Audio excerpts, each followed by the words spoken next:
Okay, so here I'm just going to swap the display. Here I have just only one thing that I have changed. We have not covered that, so I will cover that. So here in this one, the last part of the note, I actually misread the book, so I make mistakes as well. So right here, this last part, the last one, I'm just highlighting this right here. This is the part that I rewrote, and I will make a correction to the video as well, because when we go into that area, I will just again emphasize that why it was wrong. There are two different proteins, lamine and laminin, and I thought that the green picture, so right here, the green protein that you are seeing, that is laminin. It is an entirely different protein. It's a matrix protein present in the basal lamina. This one is nothing to do with the intermediate filament. In the intermediate filament, there's an entirely different protein, which is lamine, which we are concerned with. That is also present in the matrix other than the nucleus, and these are two entirely different proteins. So I'm just writing it down that do not confuse with these proteins. So again, when I see laminin, this is present in intermediate filaments. And laminin is an entirely different protein. This is not needed. So these are very, very small differences that typical questions like hopefully like short wavelength, long wavelength, that kind of question. Laminin, lamin and laminin. So that's the difference in between.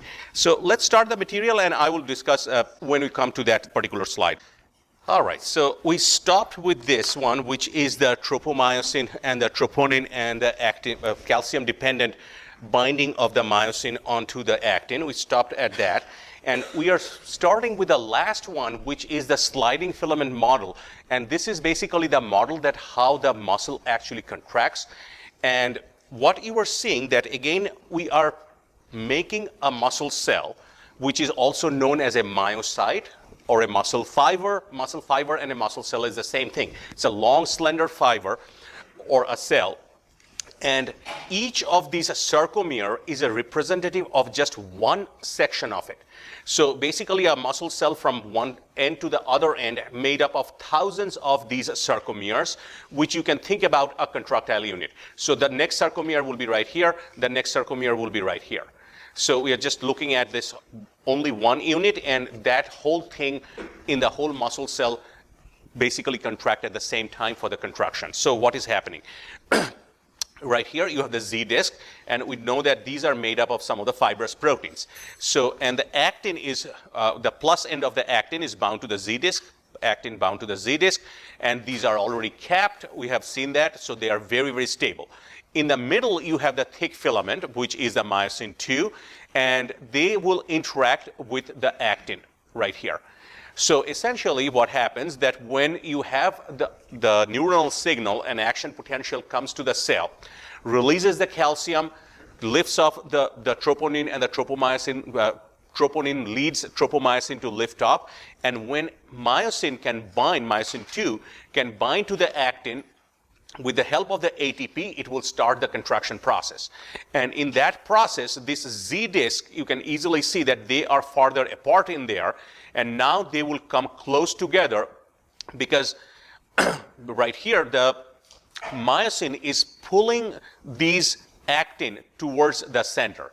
And you can easily see right here just a couple of different things. And here, this is not an anatomy and physiology class. That's why we're not going to go into the A band or the I band as such. But the A band is the length of the myosin from the end to end. And it never changes. A band remains always the same. Whereas the I band is the region which is only the thin filament or the actin and associated proteins next to the Z disc, which is not overlapped with the myosin. So only actin, only actin. And you can see that when the sarcomere contracts, the I band right here is much smaller. So it changes in size. And this will happen to the next I band, to the next sarcomere as well. So I band becomes smaller, whereas the A band remains the same during the contraction. So what we are looking at, this is at the beginning of the contraction cycle. And instead of one, here you have one sarcomere here and an adjacent sarcomere here. We're seeing two sarcomeres, and I said 1,000 back to back. There's a next one here, next one here. So here what you are seeing, the thick filament is the middle. This is the myosin, myosin 2. And then you have the green one, or the actins added, which is attached to the Z disc or the Z line. Sometimes it's called the Z line. Same thing, Z disc or Z line. Now what you will see that when your calcium, ATP, all those things are there, these heads will try to crawl towards this end, or this will try to crawl towards this end. But they are not going anywhere because they are all fixed by different proteins. So basically what will happen, the Z disc will come closer together, and you will see much more overlap of the actin and the myosin head, with the myosin heads. So what you will see that the H zone right here, you can see that this is the bare zone where you do not have the head of the myosin. This will become shorter. On the other hand, the I band, which is right here, this area, which is without the myosin and actin overlap, this area also will shrink. The only thing that will not change is the A band, which is basically the length of the myosin from one to end. So the length of the actin doesn't change either. So make sure that when you understand that none of the protein's length changes ever when the muscle is contracting. The only thing that changes is the degree of overlap. It is, so think about that. Your fingers are not changing, but you can hold your fingers like this and you slide together. And that's basically the overview of that. That the length of no protein, actin, or myosin changes is just the degree of overlap makes the contraction. So let's take a look at this one more time.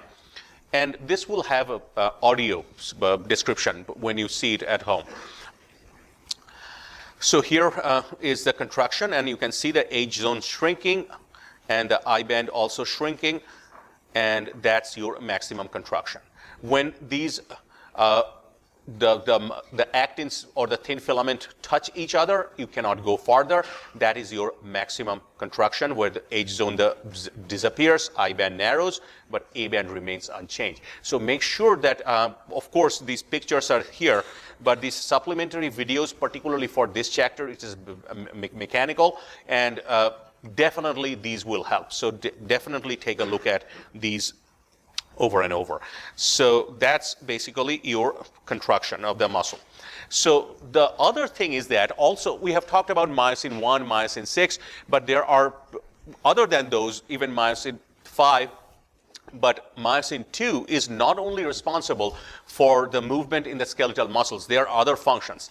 So here what you are seeing, that in the dividing cell, myosin 2 is responsible for closing around or pinching off the two cells. So this is a contractile ring which is developed or helped by the actin, and the myosin also helped them, or basically pulling the plasma membrane to form what is called a cleavage furrow. A cleavage furrow is a signature thing that happens in an animal cell when it is basically dividing and pinching off. So you can do an experiment. Here you can basically delete the myosin 2 gene so it will not produce, or you can take a cell and add antibodies, and that will bind to the myosin and make it non-functional. Now, how it's going to take up the antibody if you have a living cell?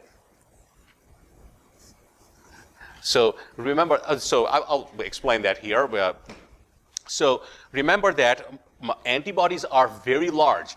When you did the fluorescence staining, you have to kill the cell, permeabilize the cell, so that it can take up the antibodies.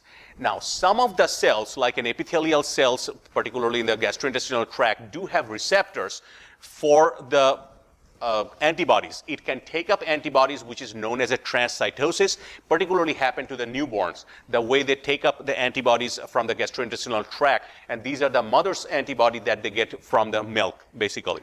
So that is one process. Here in the culture cell, that is not the process. So here you can see that this is the important word, or inject anti-myosin 2 antibodies. You have to take a glass capillary and take these cells and you have to inject or puncture the plasma membrane to put the antibody into the cytosol. Otherwise, you cannot do this experiment. It will, a cell in a culture will not pick up any antibodies. So if you do that, an interesting thing happens. What will happen that if you just stop the myosin to roll, you will going to see that there is a multinucleate cell is forming like this. So basically what you are seeing that there is a nuclear division. So cell cycle is perfectly fine, or to some extent fine, but it will just not separate the two cells. So if without anything, you see at multicellular cells, each are mononucleate with one cell growing in culture.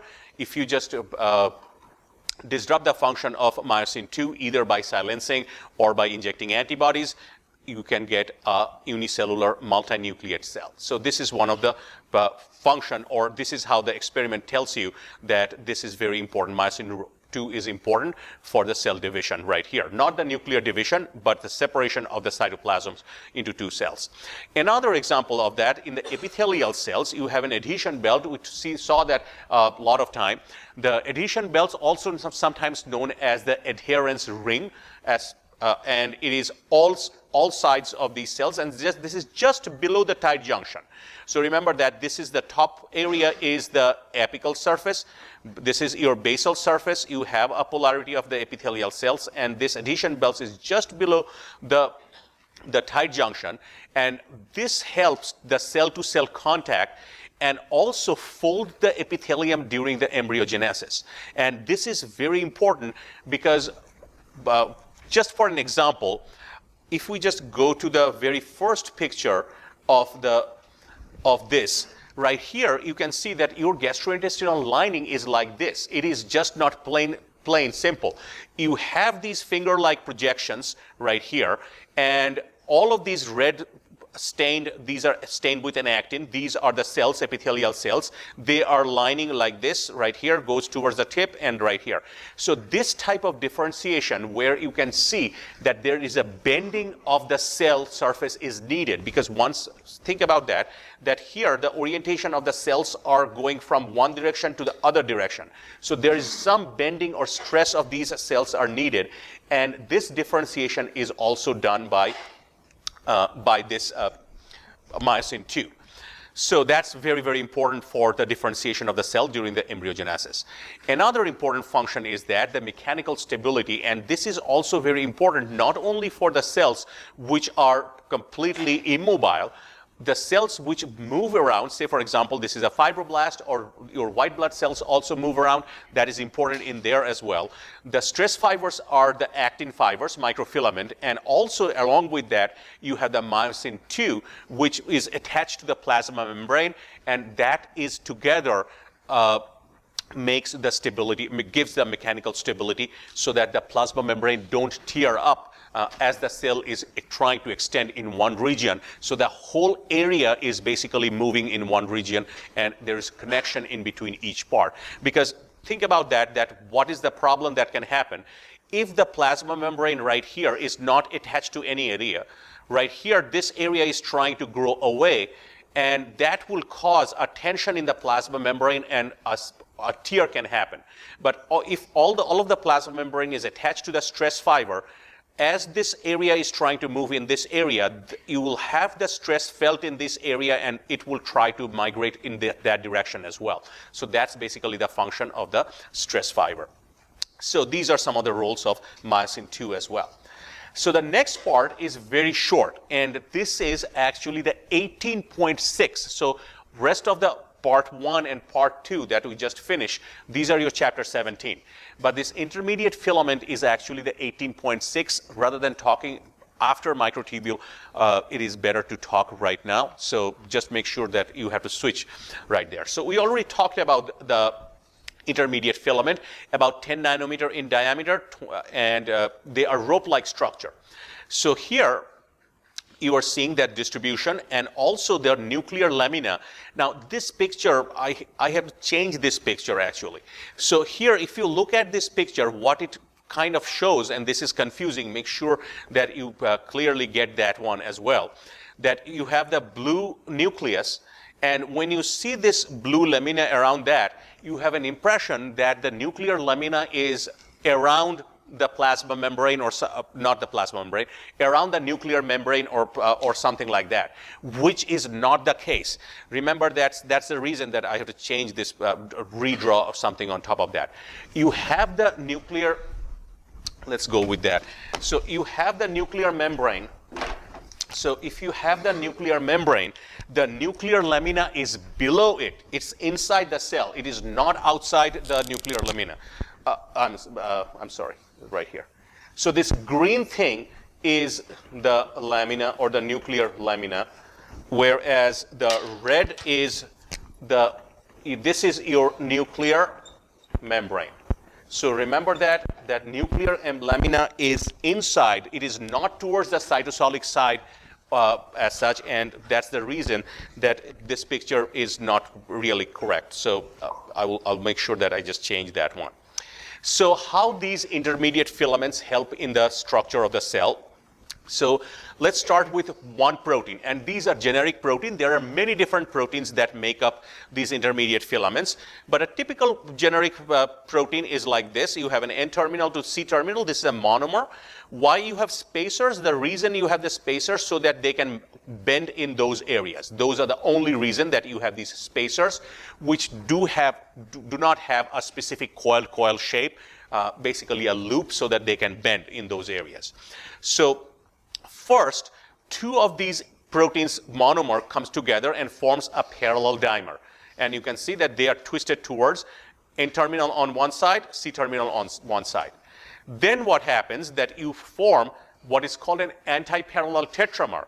Two of these dimers will come out and form these tetramer, where you have two N-terminal on one side, two C-terminal on this side, and the same vice versa as such. So they can associate tail to the head and tail to the head as well. So now you have an anti-parallel tetramer. Why tetramer? Because remember that each one of these, which is not shown, is made up of a dimer. So you have 4 monomers here, or 2 dimers, that makes a tetramer. Then these anti-parallel tetramers, and this number is not specific.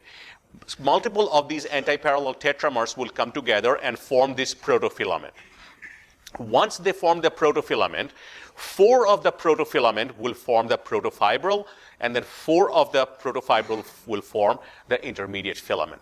So this is basically the organization of that, and that's the reason that we call that as a rope-like structure, because you have these individual fibers, and when you see a rope, basically it is the multiple of these single fibers that makes the rope. That's what it is. So here you can see electron micrograph. It's pretty big. So here, this is the slide where I changed the notes at the bottom. So if you want to download that, or just make a correction to this, you can easily do that. And I will just come to that what's the difference, the previous version and this one. So let's first talk about this, that the class 1 and class 2 intermediate filaments. These are made up of acidic and basic keratins, sometimes also known as a neutral keratins. What we mean by that is just the degree of amino acids. In acidic keratin, you have more of the acidic amino acids, like aspartic acid, glutamic acid, whereas in the basic keratin, you have more of the basic amino acids. That's just the pKa of the total protein. That's the only thing. And they are found in the epithelial cells, particularly very common in the skin cells, and this gives you tissue strength and the integrity. And interestingly, what happens that when you scratch your dry skin, a little bit of this ash that comes off, which is basically the crushed epithelial cells, and along with that, you have keratin in there. And this keratin is present in your nails, in your hair. These are all made up of epithelial cells, and the fibers inside these cells are the keratins. And the interesting part is that, along with that, they also help in attachment of these cells with a structure known as a desmosome. And again, we are not going into the detail of these. These desmosomes are the points where each cell is attached either to the basal lamina or to the next cells, and these are also by these intermediate filaments. Now, the interesting part is that the keratins, depending upon how much fibers in these cells attached to each other, can be extremely strong. So think about that the antlers of the deers and the moose, or the hooves of the cattle, cows, horses, rhino horns, all these are made up of epithelial tissue. And the epithelial cells, which are dead, they are not alive, these epithelial cells filled up with the keratin gives rise to these structures. So you can easily appreciate that in a large amount how strong these structure could be, like the hooves of the horses and those structures. And they grow from the bottom part towards the outside. And the same thing that we have probably about 20 to 30 layer of dead skin cells on our epidermis, which is the very top layer. And on the palm or the sole of our foot, we have about 200 to 300 layers of these dead cells. These are all packed with the keratin, and we can think about that these are sometimes called the abrasion-resistant proteins, protect your skin. So that's one of the important function for your keratins, one of the intermediate filaments. Then you have another protein, which is the desmin. This is also present in the smooth and also present in the skeletal muscles.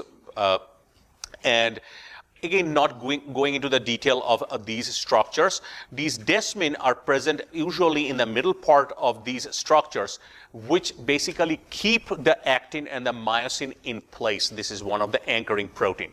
So again, sarcomere organization and the integrity as well. So if you're just confused a little bit about in between those, this is not, again, as I said, not an anatomy and a physiology class. So just the difference in between that the smooth muscle works like as if there's a package and you are just tightening a bungee cord around them, surrounding that. That's basically how the smooth muscle works. So here you have this one Z disc to Z disc, which is the contractile unit. Here you have these dense bodies which are attached to the plasma membrane. And in between each of the pair of these dense bodies, you have the actin and the myosin in between them. So all these dense bodies in a smooth muscle, when it contracts, will come closer, so the whole cell shrinks basically. So again, that is not needed. Just as the picture is here, I just mentioned that. The next thing that they are also present in a glial cell. So here, what are the glial cells? Because these are some of the things that what you're going to see. Why this course, again, I'm just going a little bit off topic, but why this course is challenging to some of the people, that if you're not sure that what are the epithelial cells and the tissues or the glial cells, this makes it challenging because this is not explicitly said in the course. So just make sure that just do a Google search and just know that just what the basic part is. So the glial cells are essentially the supporting cells of the nervous system. So you already know one thing, that the nervous systems are made up of the neurons, which are the main cells. Only 40% of the nervous system or the nervous tissue is made up of neurons. Rest 60% are called glial cells. These supports these neurons, and there are many different types. One of them is called an astrocyte. And why they're called astrocytes? Because they have these star-like podiums which go and connect the neurons. And that's probably, you have heard this, that there is something which is called a blood-brain barrier. Have you heard about that word? So the blood-brain barrier is that when you have a drug or anything in your blood, sometimes those are not given to your brain, or it doesn't go to your brain because there is a difference. The neurons are not in direct touch with any of the blood vessels. So basically, the astrocytes connect the blood vessels, decide what to deliver to the neuron and delivers it, picks up the waste product, delivers to the capillary. So basically for the nourishment, astrocytes are these, and that's one of the glial cells.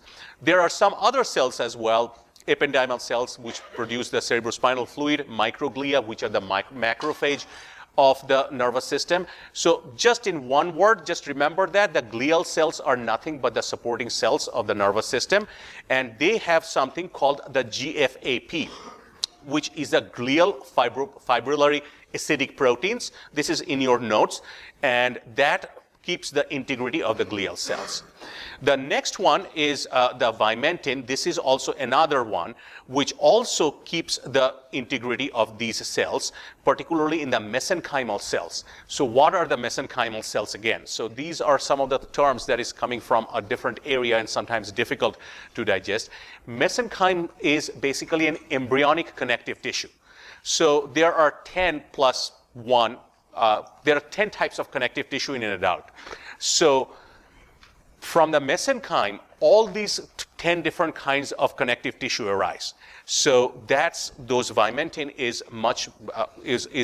although it's present in an adult as well, but particularly in the mesenchymal cells, which are the undifferentiated embryonic connective tissue, this vimentin is present in a large amount in those cells. So just think about that. From your connective tissue, all your muscles, all your bones, cartilage, blood, these are all different connective tissue, and they will all rise from these mesenchyme or the embryonic connective tissue. So these are the cells where you find this vimentin. The next one is the type 4, with class 4, which is a neurofilament. And what is NFL, NFM, and NFH stands for? It is neurofilament low molecular weight, mid molecular weight, high molecular weight, just depending upon that. And these are present in the axon and mainly maintains the axon diameter and the strength and organization. Think about that. It is very important as such.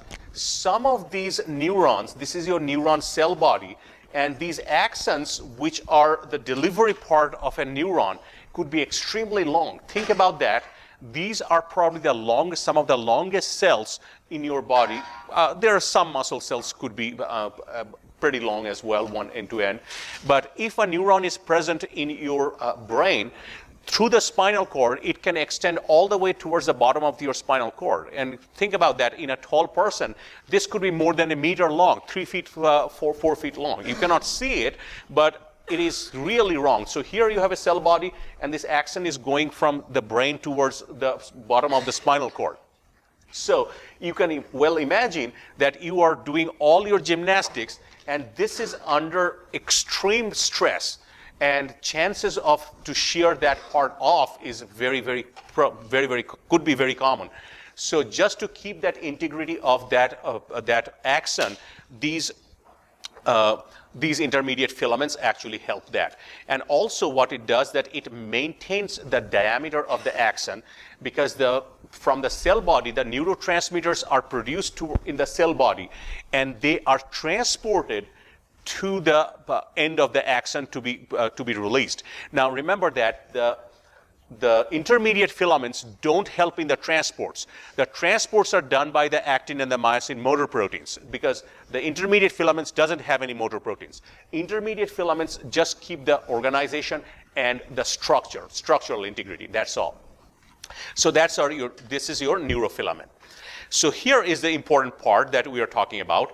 This group of protein, which is called the lamins, these are present in the nucleus, nuclear structure organization, and this picture is correct. So if you clearly see that, where you see this, that just below that black line, which is the nuclear membrane, below that the blue thing is the nuclear lamina, which is below or inside the nuclear membrane, and this is your lamin protein, not laminin.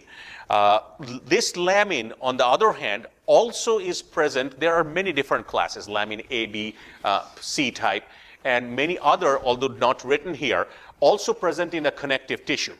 But they are distinctly different from another protein, which is entirely different. We talked about that, which is the laminin. So I just made a correction for this part, the last paragraph of that. So you can just rewrite that or download just only this slide, which is a slide 22. So you can just write it down, that correct the notes of slide 22.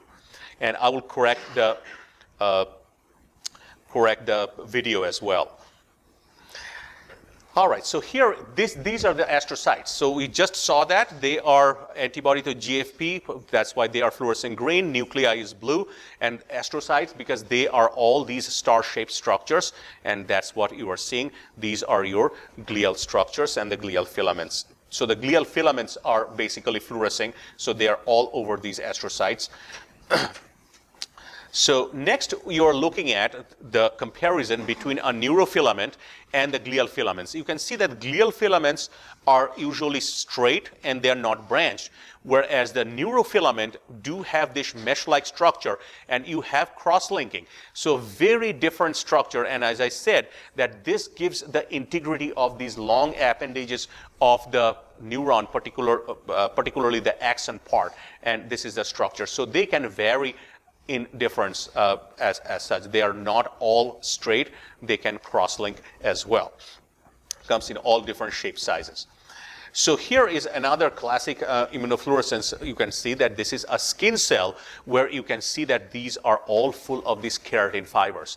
And if you just take a skin cell, live skin cells, and stain them specifically towards the keratin, you're going to find this. This makes your hair, nail, everything. All right, let's go to clicker. So this will be the end of your 17, the part 2. So your first question is that this is from previously. So hopefully you remember those. Addition of which of the following would increase the rate of actin depolymerization on the minus end of the filament. We did not do the, in the last class, we did not do the, did I start? Oh. There you go. Sorry.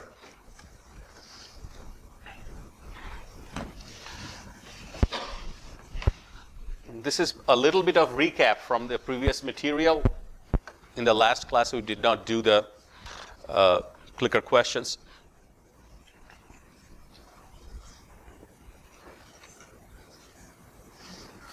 Think about the protein which breaks it in chunks. That's the protein.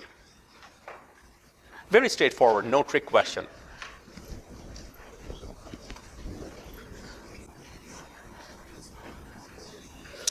All right, stopping it now. Make sure that you press it before I stop. Stopping it now, right here. So you can easily see that we have already covered this chapter. This is from the actin. So that's what it is, what I say about the consistency, that it is just the name. It is straight from your PowerPoint, but it's just only 57%. So those are some of the things that, like, keeping up with the material is important, because your exam is just next Tuesday. So these are some of the ideas. So I'm just looking at how you did your homework. So that one is the other one. Addition of which of the following would increase the rate of actin polymerization on the plus end of the filament? Again, straightforward, just one line. Stopping it now. So here's a little bit better. So 84%, that is profilin, but you can still see that you have 3% answered A, about 8% answer B. So you have other answers as well. So just to make sure that, let's first do that, then we'll talk. All right. This was previous day's material. Several hours after the death of an animal, a state of rigor mortis, extreme rigidity of the body occurs. Which of the following events contribute to the rigor mortis state? Stopping it now. 86%. D, depletion of ATP. That is the correct answer. All right. And the last one. This is a little bit longer. So a genetic form of deafness has been shown to result from a mutation in a myosin gene. This myosin functions as a dimer, is located in the stereocilia of hair cells, and travels towards the minus end of the actin fibers to anchor and orient the stereocilia. Which type of myosin would this be? 1, 2, 3, 4, 5, 6. No. So look at that. So 51% E, myosin 6 is the correct answer. Only one thing you have to remember, that there is only one myosin. It's a complete remember question. These are not any trick questions, or this is not a critical thinking question.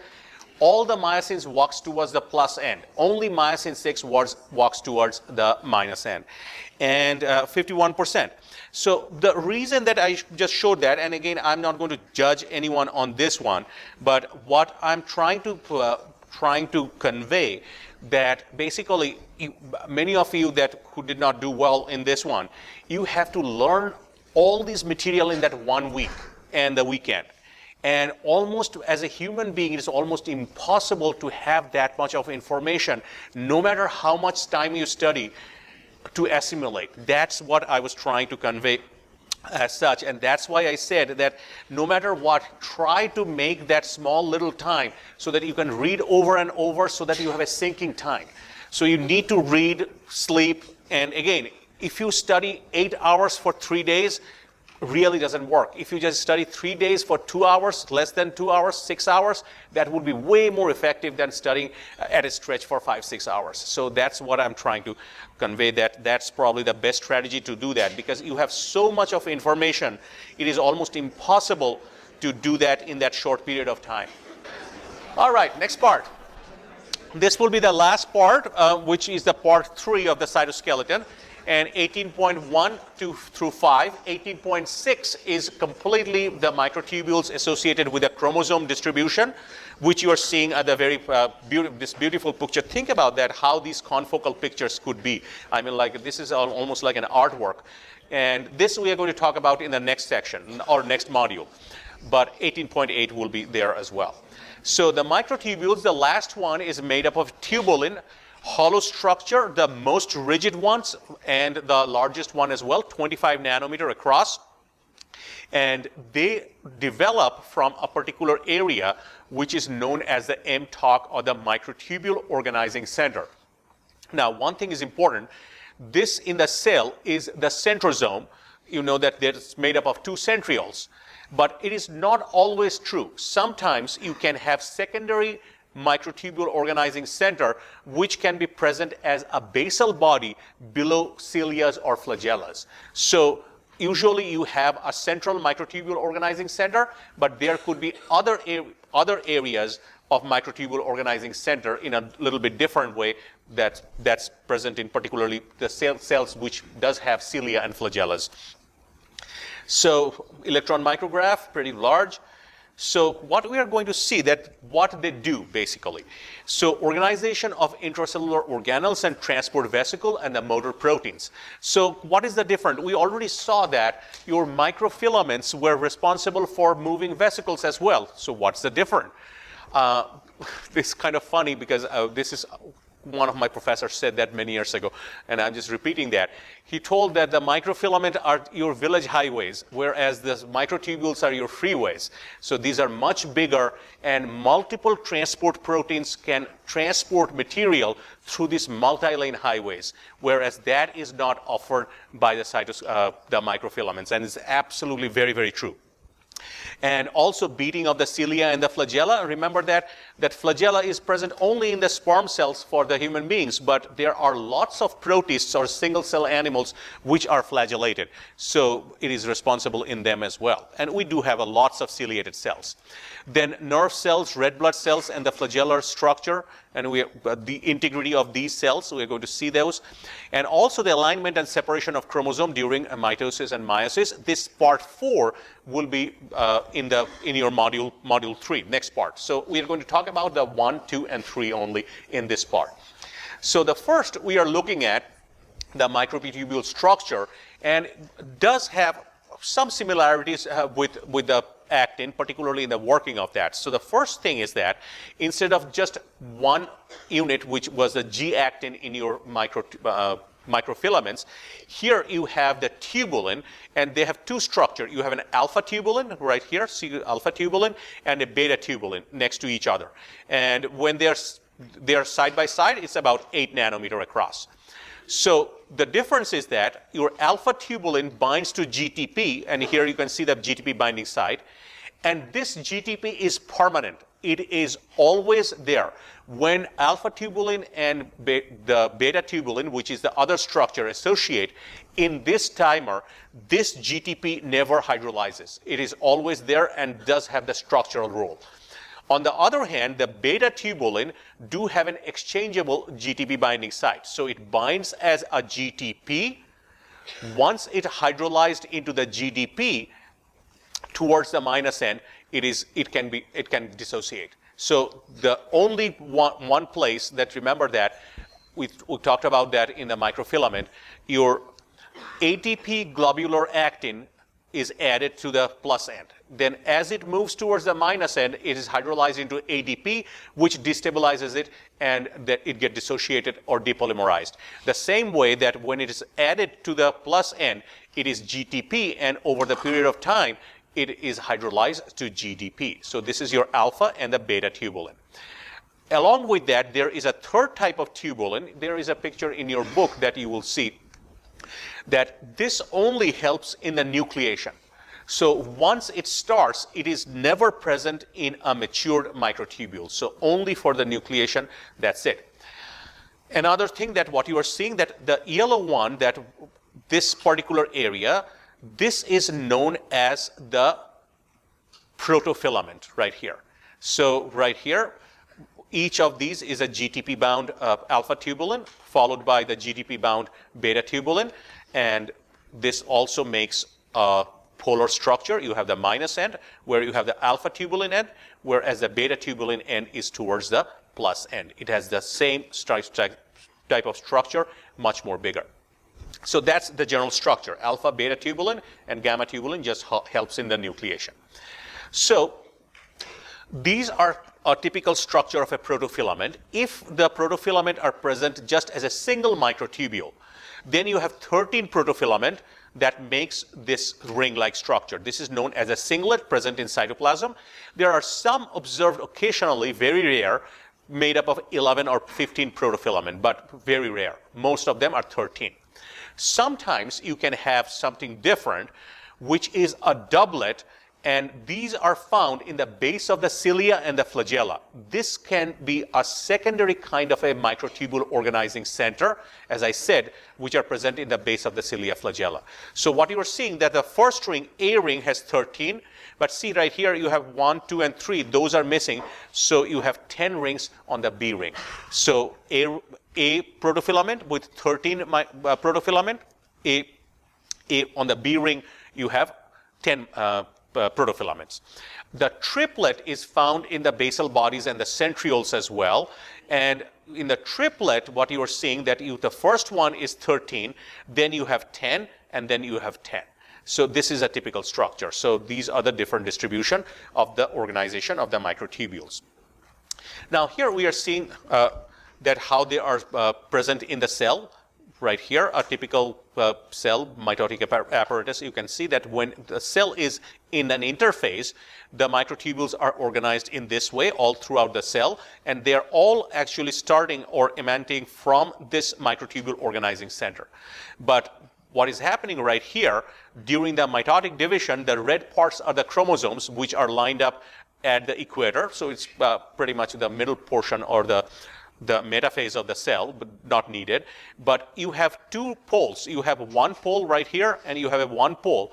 And during the cell division, this microtubule organizing center divides into two poles, and they go in each different end. And we're going to talk about that.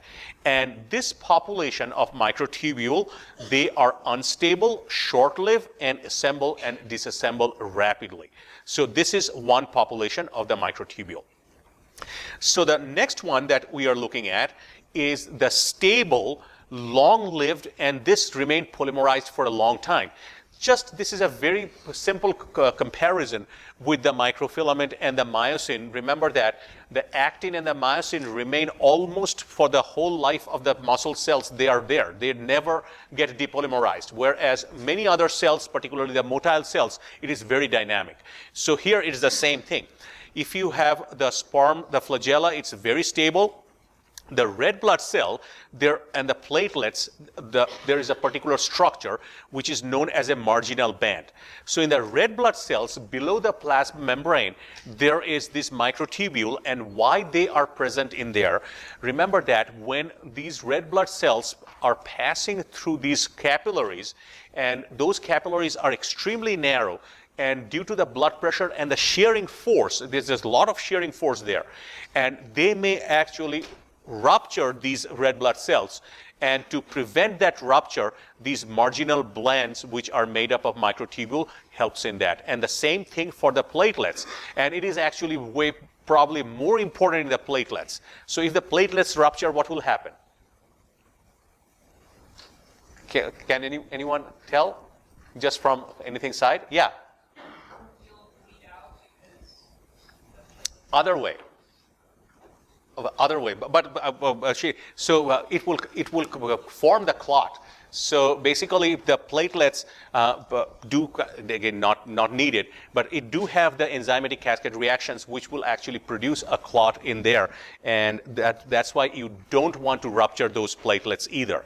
So on the other hand, they are present in the nerve cells, which are the axon and the dendrites, and the dendrites are the receiving end of a neuron. So all the information which is coming to this neuron are these small projections, which are the dendrites. And the other end, which is the axon I drew right there, is a much longer. This is the deliverable end. So all the neurotransmitters are going through this, and they will be secreted from here for the what we call as an action potential propagation to the next cells, which could be another neuron or it could be a muscle cell. These are the only two ways that it can go.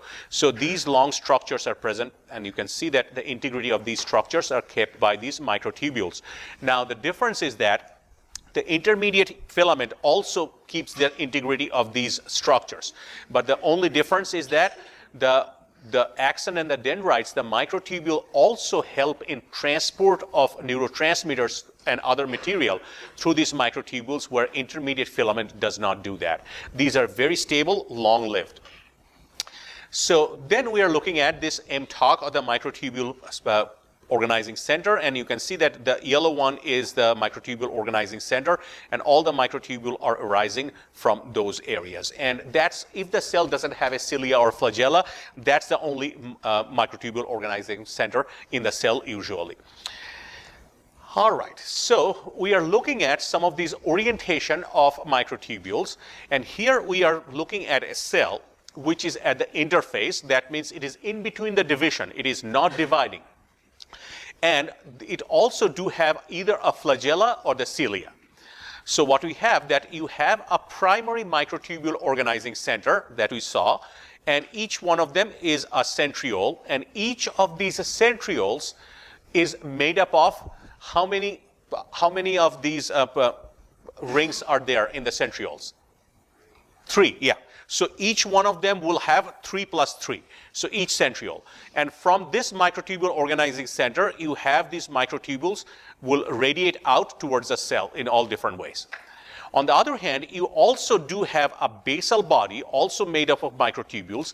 Sometimes these are called the secondary or tertiary microtubule organizing center. You may find that word. But usually, if they are at the base of a flagella or cilia, we call these basal bodies, almost always. This is very different from the bacterial. So if you are a microbiology major, make sure that these basal bodies they are not similar to the bacterial basal bodies. They are entirely different. So if you look at this structure, the plus end of the microtubules are towards the tip of the cilia or the flagella. On the minus end is towards the basal body or the microtubule organizing center. And it's the same thing. The minus ends are towards the organizing center, and the plus end radiates towards the outside of the cell. So this is one example. On the other hand, here we are looking at a mitotic animal cell where you have the microtubule organizing center divided into 2, and we call this one as a spindle pole. And from each of these microtubule organizing center, you have the radiated microtubule, and during this division we call these as aster because it's very characteristic, and these we call as an aster formation. So these are nothing but the microtubules radiating out. So here what you are seeing, what is the important part, that you can see that there are some plus end of the microtubule is attached to the chromosomes. So this is important. And we will going to talk about this in the next part. So what we are going to see that just similar to the microfilament, the depolymerization of the microfilament happens at the minus end, mostly minus end. But in this case, during the cell division, remember that during the mitosis, during the your metaphase, all these chromosomes line up in this middle or the equator, and then they're pulled towards each pole. So at that time, the plus end actually depolymerizes. And this is done by specific proteins. So this is a very unique thing that you get a specific type of depolymerization during cell division. So this could be a question that in which of these scenarios that you get depolymerization from the plus end of the microtubule. So this could be a question. So remember that during cell division or mitosis or meiosis, you can get depolymerization from the plus end of the microtubule in vivo or in the cell as well. All right, so the next one we are looking at is a nerve cell. So again, very schematic, we saw that. And this is a dendrite, and this is your axon. So your receiving end is this one, and we'll come back to that. So the cell body, same way, the pluses are towards the radiating out from the microtubule organizing center.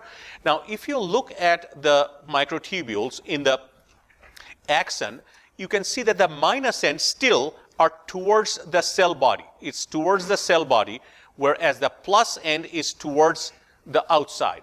And you have shorter and longer ones, but even if you have a smaller one, see the smaller one even have the minus end towards the cell body. So they are still very polar. All the plus ends are, even right here, the plus end is towards the end part of the axon, whereas the minus end is always towards the cell body. But it is very different in the dendrite, and that's why this could be a good question as well.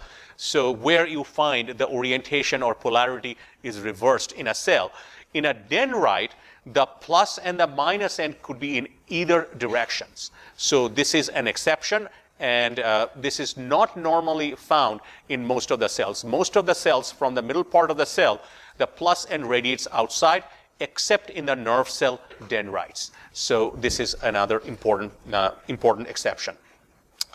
All right, so after that, we are looking at the polymerization and depolymerization of tubulin or the microtubules. It is exactly the same as the actin polymerization, depolymerization, and the terms used are the same as well.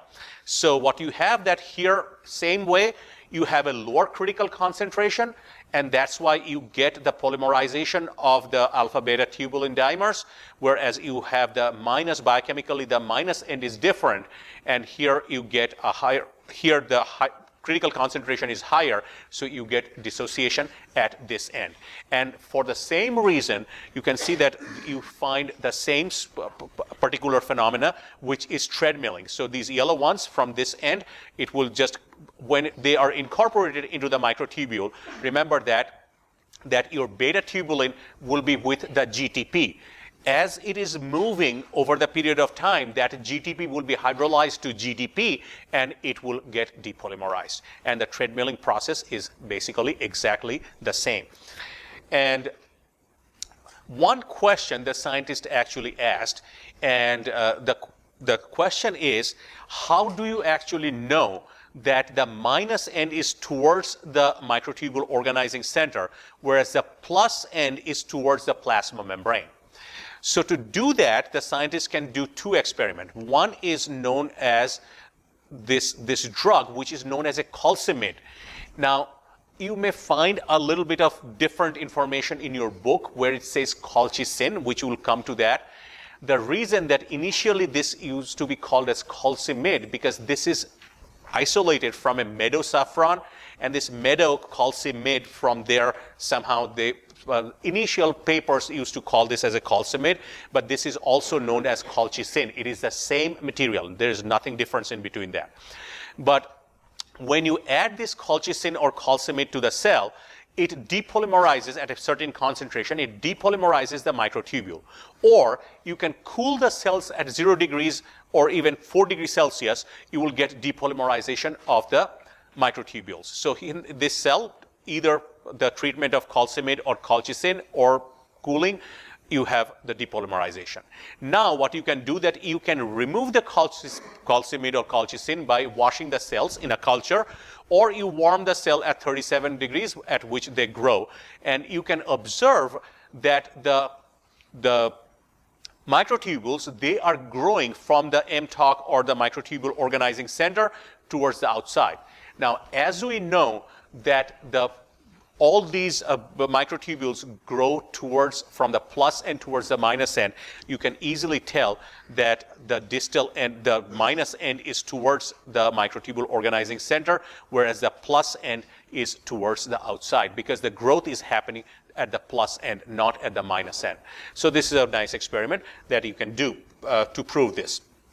So here is amazing similarities between the microtubules and the microfilaments. And this is important because you can have some questions from this, from your exam from this particular one. So you can see that both of them are polar. You have a plus minus end.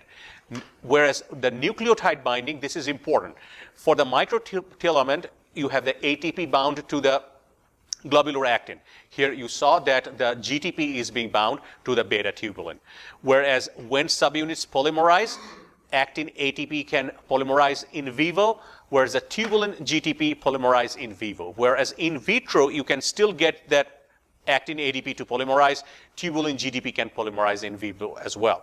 Whereas if you add the non-hydrolyzable ATP analogs, we have seen this experiment, at that time you can just polymerize with these as well, whereas in vitro you just can use a GTP analog as well, and you can get polymerization as well. So you can see this amazingly, they are different.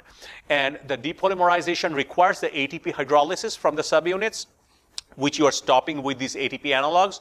On the other hand, the GTP hydrolysis to GDP in the beta tubulin subunit promotes the depolymerization. So very, very similar. So next, what we are looking at, these two drugs, this colchicine, also known as the colcimid that we have seen, this binds it between the alpha and the beta tubulin dimers, and this drug is a little bit funny. And what you are seeing, that if you read the corresponding chapter from your textbook, this may not exactly line up, because the language that is being used is a little bit different, but there is no conflict. It is basically telling the same thing.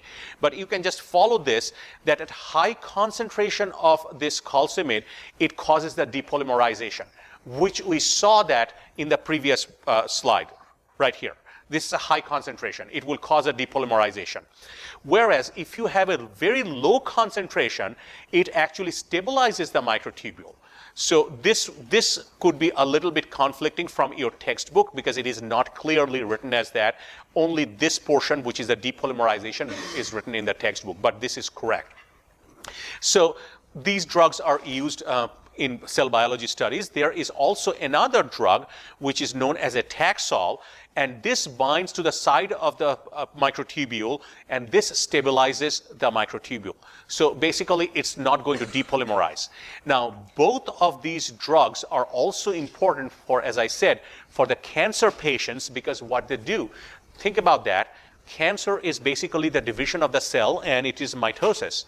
So somehow, no matter what, if you can destabilize the microtubules, then no ester is going to form. Or if you stabilize those esters, then the chromosomes are not going to get separated. They are stuck in one place. So either way, no matter what, whether they depolymerize or stabilize, you are arresting the mitosis. And that's why these are both used as a chemotherapeutic agent. Another interesting thing that it is in your textbook, that I think that Henry VII, I think in England, he had gout. And this is one of the drugs that was used to give it to him to minimize the pain of that.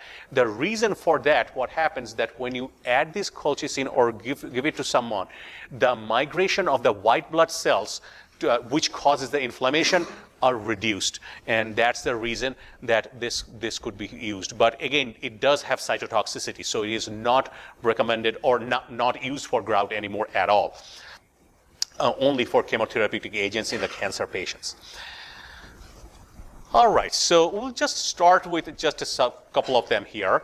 So here are the proteins that are associated with the microtubules, and we have seen that we have gone through a similar kind of thing, which we talked about the proteins associated with the microfilaments.